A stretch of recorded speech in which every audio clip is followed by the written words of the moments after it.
And that helps me to begin to think about Bardo. And I think that helps me to change the different direction, different perspective about all my practice, become kind of like letting go, let myself die, and try to really embrace with the fresh, the whatever present now. So two things, let go, but not just letting go.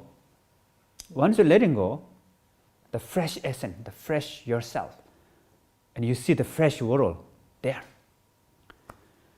So through that, I began to form this particular experience practice.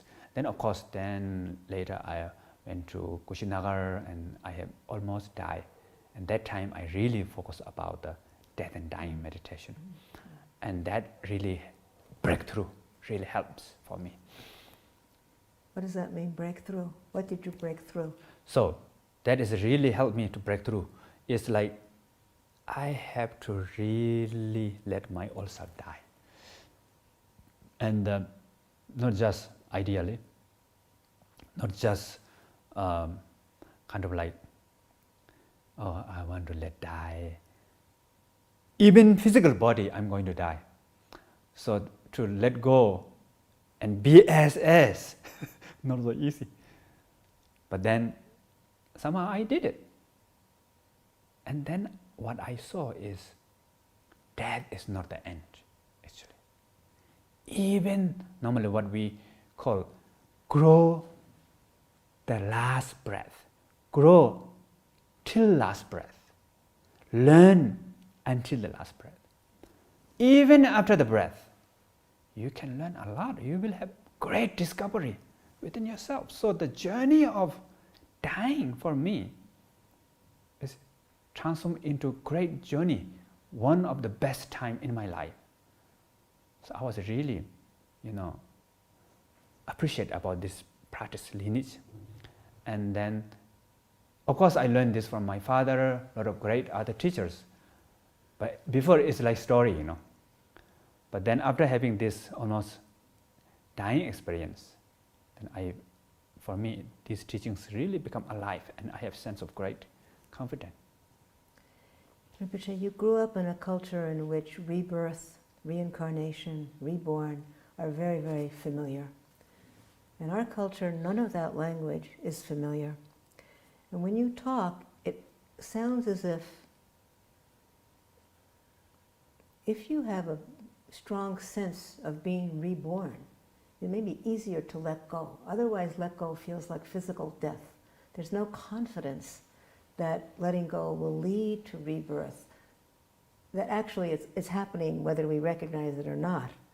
But that we need to sort of come to much more deeper understanding of what it means to perhaps change our view of what it means to be reborn, to have rebirth in this lifetime over and over and over again as a way of helping ourselves to let go. Of course, I think if you believe about the what we call awareness, our mind, the real, when you try to pinpoint, when you recognize your mind is what we call awareness. And what we call awareness never dies. So if you believe that, then of course more easy to let go, right? But I think for me, even you cannot understand about that, but just learning about the death and dying, and learning about death and dying, it helps for me to let go of my old self right now.